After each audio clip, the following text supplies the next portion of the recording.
ঢাকা ও চট্টগ্রাম বিভাগে সরকারি প্রাথমিকে সহকারী শিক্ষক পদে উত্তীর্ণদের নিয়োগ বাতিলের সিদ্ধান্তে এখনও উত্তাল রাজপথ। দাবি আদায়ে জাতীয় প্রেস ক্লাবের সামনে লাগাতার অবস্থান কর্মসূচি পালন করছেন 2 শতাধিক প্রার্থী।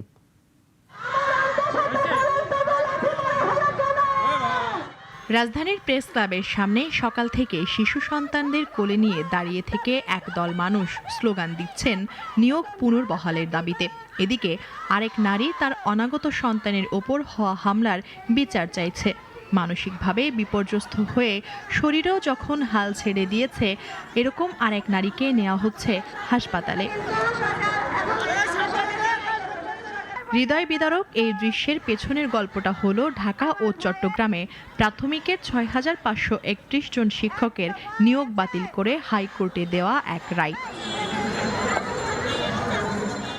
যথাযথ নিয়ম মেনে নিয়োগ হলেও শুধুমাত্র তৃতীয় ধাপে অংশগ্রহণকারীদের নিয়োগ বাতিলের এই ঘটনায় বিক্ষুব্ধ হয়ে ওঠেন তারা। কান্নার রোল পড়ে যায় হাইকোর্ট প্রাঙ্গণে। তৎক্ষণাৎ প্রতিবাদ জানায় তারা।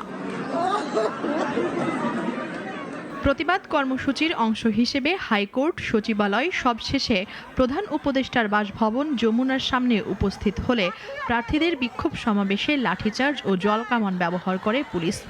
আজ তারা বিক্ষোভ করছেন জাতীয় প্রেস ক্লাবের সামনে। সেখানেই থাকবেন দাবি আদায় না হওয়া পর্যন্ত।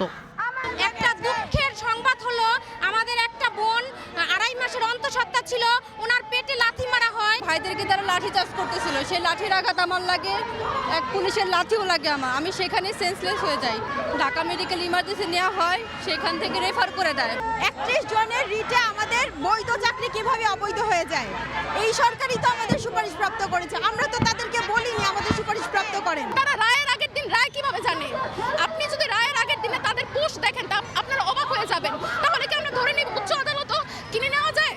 যতক্ষণ আমাদের যৌক্তিক দাবি আদায় না হবে, আমরা ততক্ষণ রাজপথ ছাড়বো না। আমরা এখানে অবস্থান করব। কোন আইনের ভিত্তিতে নিয়োগ বাতিল হলো তা জানতে চান বিক্ষোভকারীরা। ঢাকা ও চট্টগ্রাম বিভাগের সুপারিশপ্রাপ্তদেরও অন্য 6টি বিভাগের মতো আগের নিয়মে চাকরিতে নিয়োগ দেওয়ার দাবি তাদের। মুনিয়া জুথি, নাগরিক, ঢাকা।